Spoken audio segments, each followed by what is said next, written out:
Okay, I want to try a little experiment with you. It's going to require some participation, but don't worry, you don't have to get off the couch. Uh-oh. Audience No, participation? no, it's easy. I want you to close your eyes, seriously, just for a second. Take a deep breath. Okay, I'm with you. Now, I want you to travel back in time. We're going back to high school geometry class. Can you smell the floor wax? Can you hear the fluorescent lights buzzing? That is a very specific form of PTSD you're evoking right now. I can almost feel the uncomfortable plastic chair. I know. But stay with me. The teacher is at the chalkboard, and she draws a shape. It's the classic right-angle triangle. Of course. You got side A, side B, and that long slanted side, the hypotenuse, side C. And she writes an equation on the board. You know the one. $A plus B2 equals C22. The Pythagorean theorem. Exactly. The Pythagorean theorem. It is probably the most, I don't know, famous equation in human history. We use it to build bridges, design roofs, and, pass 10th grade. Right. But in your head right now, looking at that mental chalkboard, that triangle is just sitting there, isn't it? It's static. It's just 3 lines drawn in chalk dust. It's flat. It's boring. It's a snapshot of a shape. It doesn't do anything. Right. It exists in 2 dimensions, and that's it. Okay, now here's where the experiment gets interesting. I want you to take that mental image, that boring, dusty triangle, and I want you to set it on fire. Metaphorically speaking, please don't burn down your imaginary high school. Metaphorically speaking, of course. But I want you to imagine that triangle is no longer static. I want you to imagine it starts spinning. Okay. And not just spinning like a plate on a table. Imagine it is spinning in 12 dimensions simultaneously. The lines are twisting, the corners are glowing, and this thing is moving with a speed and complexity that makes a jet engine look like a child's toy. And here's the kicker, right? Imagine that this spinning, twisting geometry isn't just describing a shape on a board. No. Imagine that this motion is actually generating reality itself. Mass, light, gravity, the chair you're sitting on, the sound of my voice. Imagine all of that is just the byproduct of this triangle spinning in the dark. This sounds like, pure science fiction, or maybe something you'd hear at a philosophy seminar at 3 in the morning. But what if I told you that this is the core premise of a radical reinterpretation of physics? We are diving into a source called SGQM, the Aetheron Model, by Aaron Buscemi. And calling it a physics paper feels a bit like calling the Magna Carta a memo. It's a lot more than that. It is. It's a fundamental rethinking of the very substrate of the universe. And that is our mission on the deep dive today. We're going to unpack this beast. We're going to look at the idea that empty space isn't empty at all, that it's a living geometric field called the Aetheron. And we're going to explore how a rotational law, a law that's kind of been hiding in plain sight inside that simple triangle, explains the difference between matter, The stuff that hurts when you kick it. and force, the stuff that pushes things around. And we're also going to act as detectives. We're hunting for a specific number, a number that keeps popping up in the math but that nobody really explains. Not just pi, 3.14. No, this is much bigger. We're looking for 8 pi. Synchronization constant. We're going to figure out why this model claims the universe has to spin 4 full times, as 1440 degrees, just to keep from tearing itself apart. It's a deep, deep rabbit hole, a journey into the geometry of the Aetheron. So, are you ready to spin the triangle? I am. Let's dive in. Let's start with the stage, the setting of our story. Okay. The text keeps using this word, the Aetheron. Right. Now, I have to be the skeptic for a second. When I hear aether, my brain immediately goes to, Victorian scientists with monocles, Sure. claiming there was this magical invisible wind in space that light traveled through. Didn't Einstein and the Michelson-Morley experiment pretty much kill the aether 100 years ago? That's a super common misconception, but it's a really important distinction to make right at the start. They disproved a very specific idea of the ether, Which the luminiferous ether. It was conceptualized as a static fluid, like a gas or a liquid that just filled the universe, and planets and light beams had to sort of swim through it. Like trying to run through a swimming pool, you'd feel the drag. Exactly. And the experiments showed that we aren't swimming through a static fluid. There's no ether wind pushing against the Earth as it moves, so that idea was dead. Okay. So how is the Aetheron different? The Aetheron in SGQM is completely different. It's not a fluid. It's not passive. The text describes it as a 12-dimensional rotational manifold. Okay, you just dropped a major jargon bomb on us. Yeah. 12-dimensional rotational manifold. I know what 3 dimensions are. I can vaguely picture 4 if I squint. But 12? It's tough to visualize. And what's a manifold? Is that a car part? It can be, but in mathematics, a manifold is just a fancy way of describing a shape or a space that, when you look at it up close, looks flat. Like the surface of the Earth. Perfect example. It looks flat to us standing on it, but if you zoom out, you see it's actually a sphere. The Aetheron is a manifold that fills all of existence. But it's not passive. That's the key. That's the key. It's not just a background stage where the actors perform. In this model, space, the Aetheron, is the main character. It is the geometric soul of the universe. So space isn't a container. No, it's an active, dense, energetic field. And the rule book for how this field behaves, that brings us right back to your high school chalkboard. The Pythagorean theorem. The Pythagorean theorem. But in SGQM, the equation gets, let's say, a serious makeover. It's not describing static lines anymore. It's describing rotation. Exactly. So let's look at the equation from the source material. It says alpha 2u plus e rho 2. This is the SGQM invariant. You should think of this as the law of conservation of spacetime. It's the master rule. Okay, let's break it down variable by variable so we don't get lost. We have the hypotenuse, which used to be t delta 2, now it's alpha delta 2. What is alpha, or alpha? Alpha represents the Aetheron invariant. Think of it as the total budget of reality at any given point. The budget. Yes. In any tiny point of the universe, there is a fixed, conserved amount of rotational magnitude. You can't create more, and you can't destroy it. That hypotenuse is the absolute limit. It's the container of what's possible. Okay, so a fixed budget of spin. Got it. Yeah.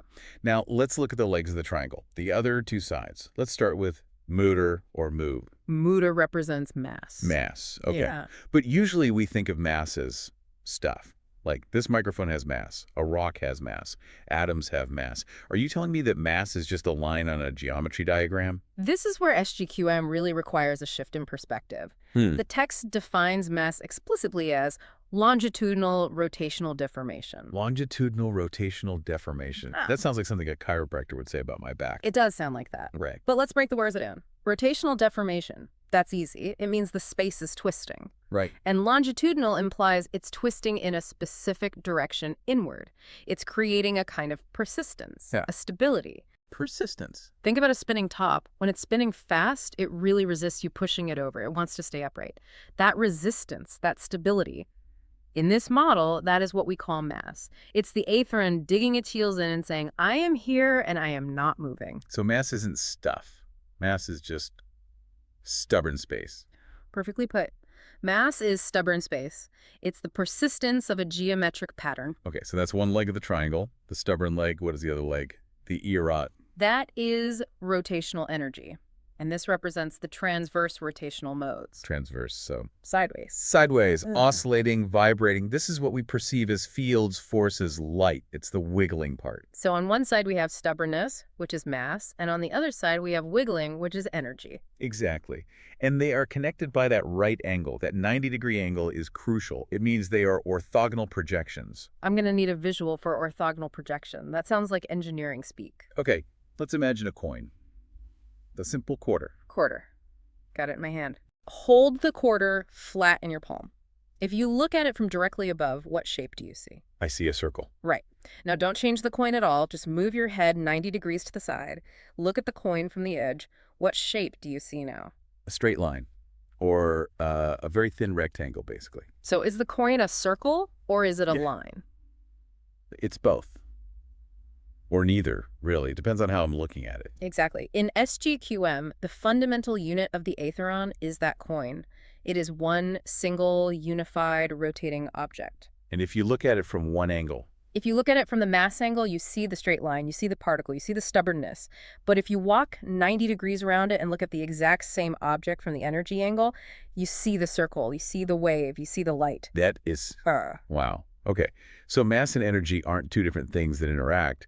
They are literally the same thing viewed from different geometric perspectives. Correct. The source material says, and this is a direct quote, mass and energy are not independent entities, but orthogonal geometric projections of a single unified rotational state. It solves the wave-particle duality problem instantly. It's not a paradox, it's just geometry.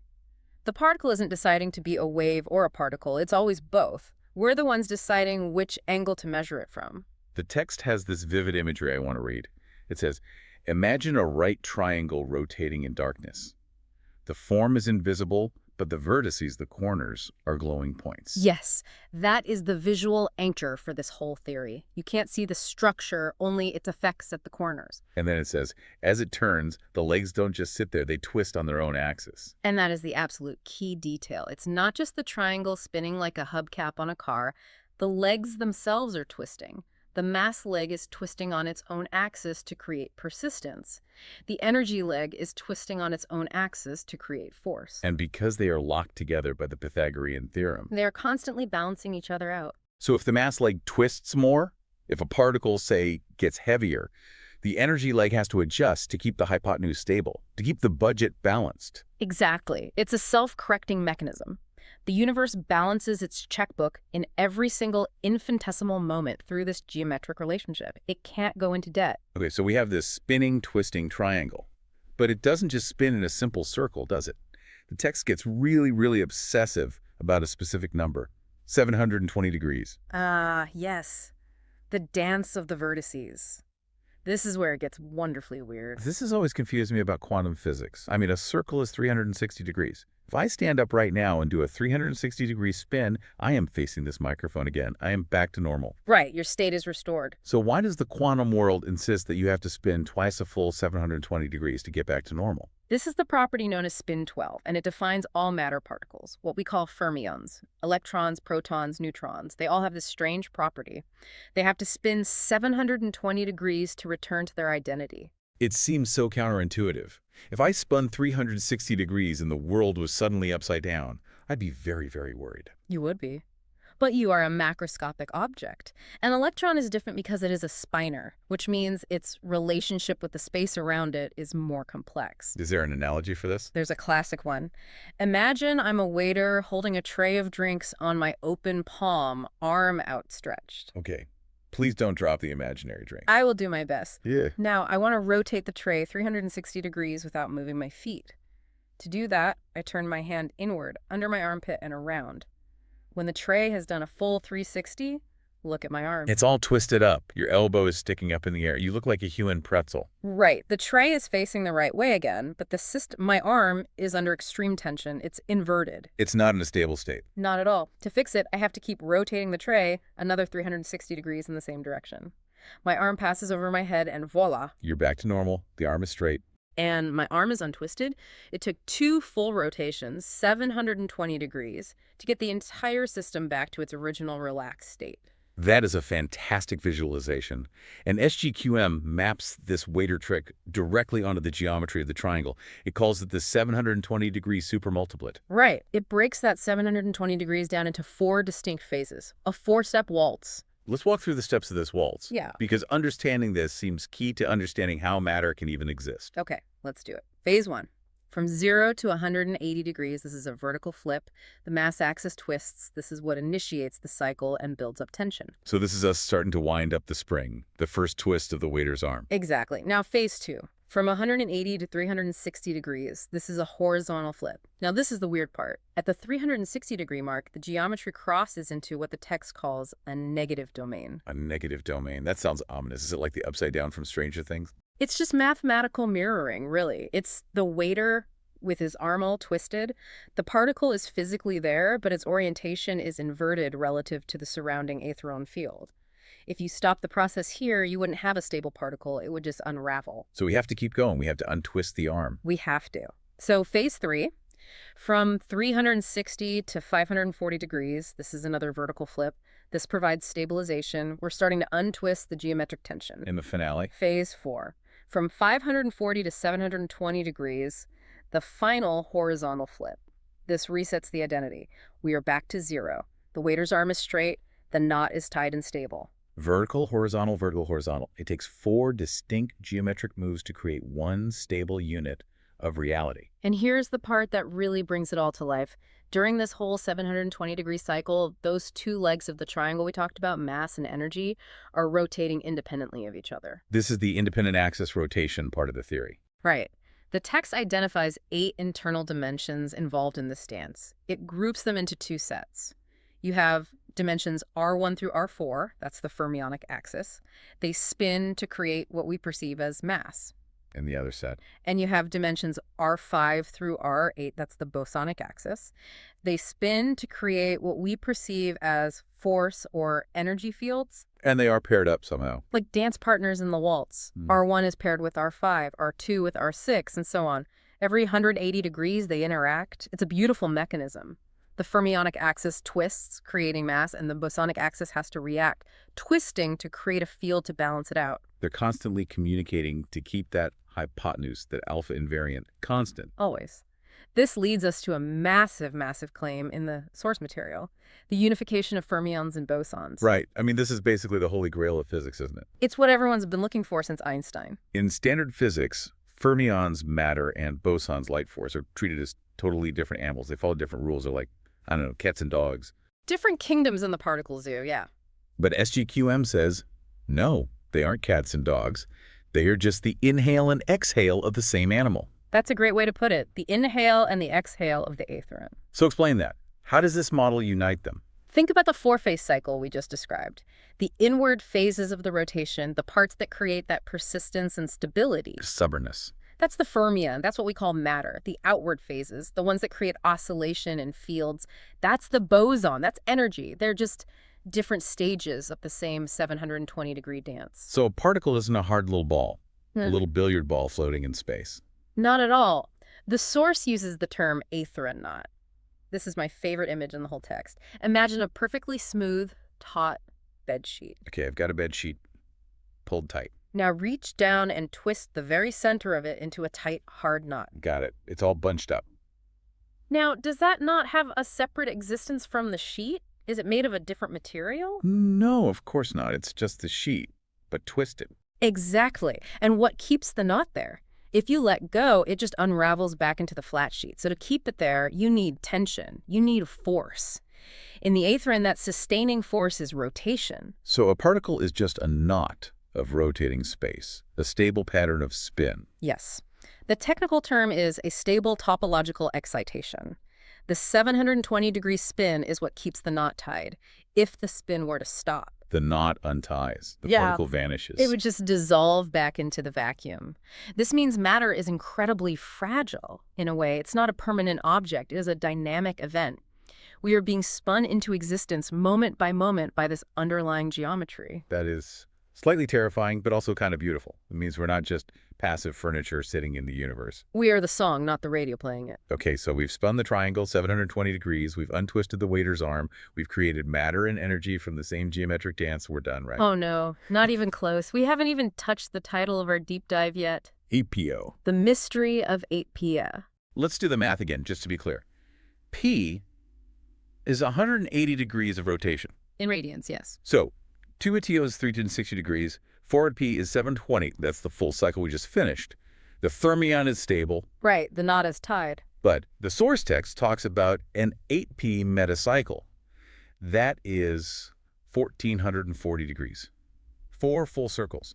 Why? We just fixed the particle with 720. Why do we need to double it again? Because you fixed the particle, but you forgot about the neighborhood? A neighborhood. Go back to the bed sheet. You twisted that knot in the middle of the sheet. That's the particle. That's your 720-degree $4 rotation. But what happened to the rest of the sheet? It got pulled in, it's all wrinkled and tight and stretched out around the knot. Exactly. You cannot twist a knot into the fabric without placing the surrounding space, the manifold, under tension. The text calls this the bosonic feedback phase. Ah, so the particle does its dance to set itself straight, but now the environment is all messed up. Precisely. The space around the knot is stressed. So the manifold itself has to undergo a counter-rotation to release that tension and resynchronize with the newly formed particle. And that release process takes another 720 degrees. Another $4. Another $4. So it's $4 for the knot, the particle, to form, and then another $4 for the sheet, the field, to relax around it. $4 plus $4 plus $4, Peter. And this connects to Einstein, doesn't it? It connects directly.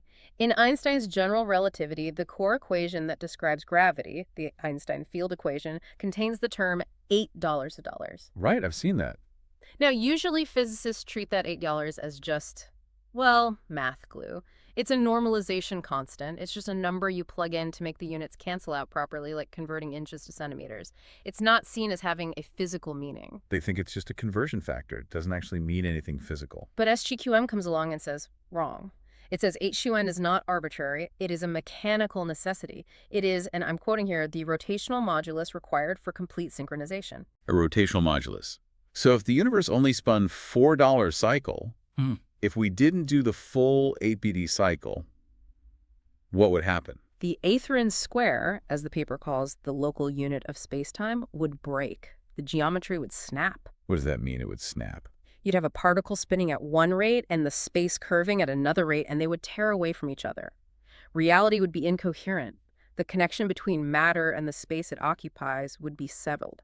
So the Aetheron sphere is the geometric heartbeat that keeps the quantum world, the spin of the particle, perfectly in sync with the gravity world, the curvature of space. It creates a seamless bridge between the microscopic and the macroscopic. It's elegantly simple once you accept the premise of the spinning triangle. This leads perfectly into the next section of the source, gravity, because you just mentioned curvature. Section 5, gravity and the non-propagation hypothesis. This is another big one. Okay, if I drop my pen right now, it falls. Gravity feels like a force. It feels like the Earth is reaching up with an invisible hand and grabbing the pen. But you're saying it's not. In this model, nothing is grabbing anything. And here's the really weird part. Nothing is traveling. Explain that.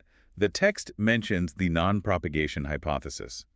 That sounds deeply controversial. It is. It challenges our most basic intuition. We usually think of it like this. The sun emits a photon. The photon flies through empty space like a tiny bullet for 8 minutes, and then it hits my eye. Right. That's how we imagine it. A thing moving through a void. SGQM asks a different question. Does it travel? Or does the Aetheron simply ripple? What's the difference? A ripple travels. But does the medium travel with it? Think of a stadium wave, at a baseball game. Sure. The wave moves around the stadium at, say, 20 miles per hour. But do the people move? Do they run around the stadium? No.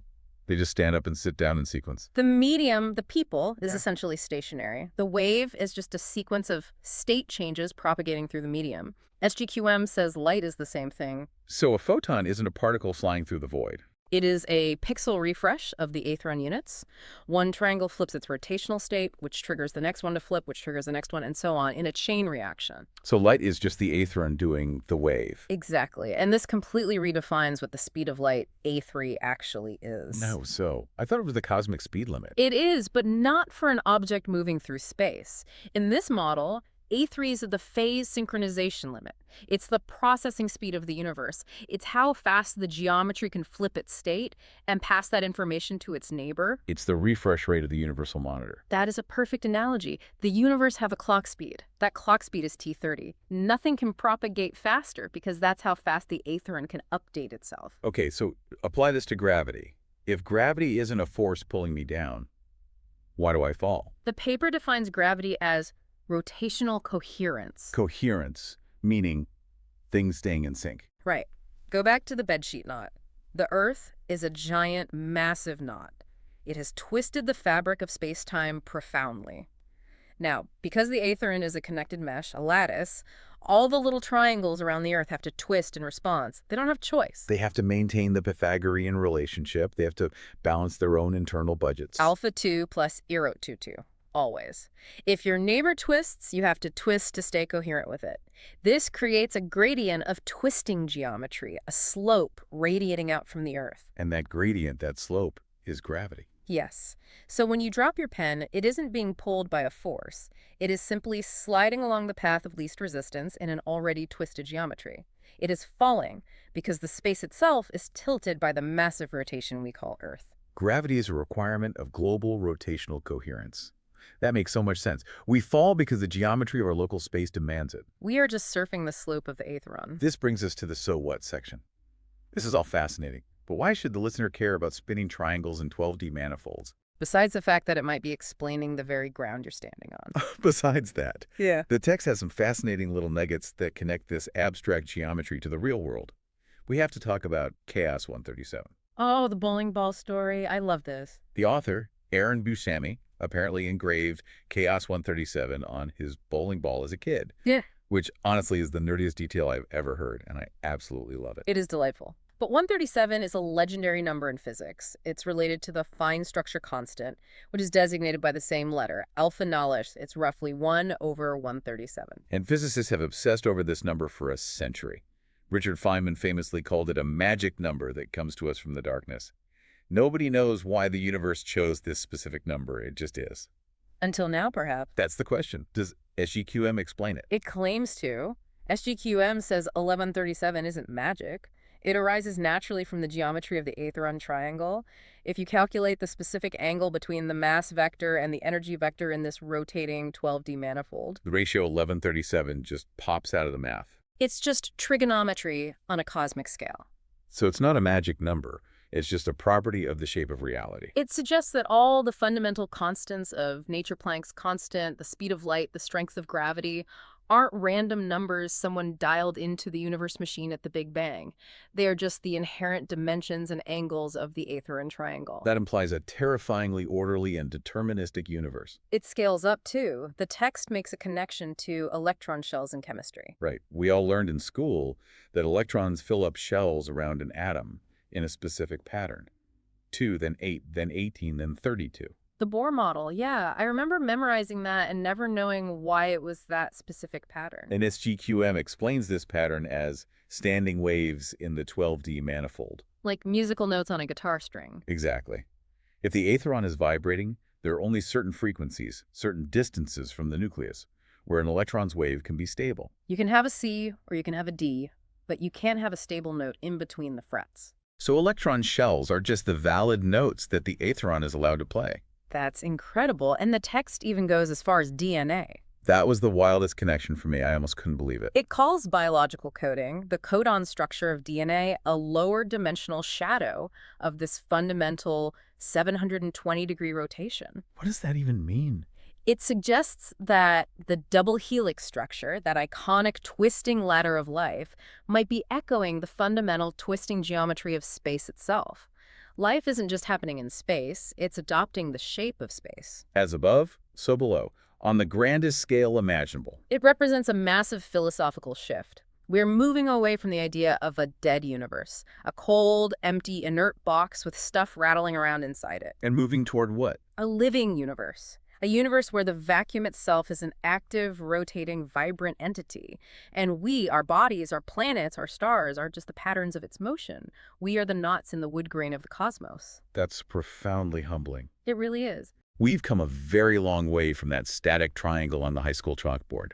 We've spun it, we've twisted it, we've danced the 720-degree waltz, and we've found the AT-taler heartbeat of reality. We've certainly taken the deep dive. But I want to leave the listener with one final provocative thought. And this one is the reason I really wanted to cover this topic today. Go for it. Lay it on us. We talked about the Aetheron knot. We said that matter, a particle, is just a stable rotation, a persistent twist in the fabric of space. Yes, a topological excitation. If matter is just a twist, Yeah. can we untwist it? Or can we retie it somewhere else? Exactly. If we truly understand the geometry, if we know exactly how the triangle flips and rotates in its four-phase dance, couldn't we theoretically interfere with it? You are talking about engineering the vacuum itself. I am. If mass is just longitudinal rotational deformation, and we figure out how to mechanically apply a counter-rotation to that specific deformation. Then the mass vanishes, inertia disappears. You could accelerate an object without any resistance. And if gravity is just a gradient of twisting space, couldn't we create our own gradient? Twist the space in front of a ship one way and behind it another way. You're talking about artificial gravity. You're talking about warp drives. Are we looking at the blueprints for a completely new kind of engineering? One that doesn't rely on burning chemical sludge to push against the air, but one that literally surfs the geometry of space-time itself. If the SGQM model is correct, or even points in the right direction, then yes, the instruction manual for the universe has been hiding in the dark in so-called empty space the whole time. We just had to learn to see the rotation. The geometry of the Aetheron. It's a beautiful, complicated, and potentially revolutionary idea. It certainly makes you look at a simple triangle very, very differently. It really does. Thank you so much for guiding us through the math and the madness today. It was a pleasure to explore the manifold with you. And to you, the listener, keep your eyes on the darkness You never know when you might see those vertices glowing. Thanks for listening to The Deep Dive.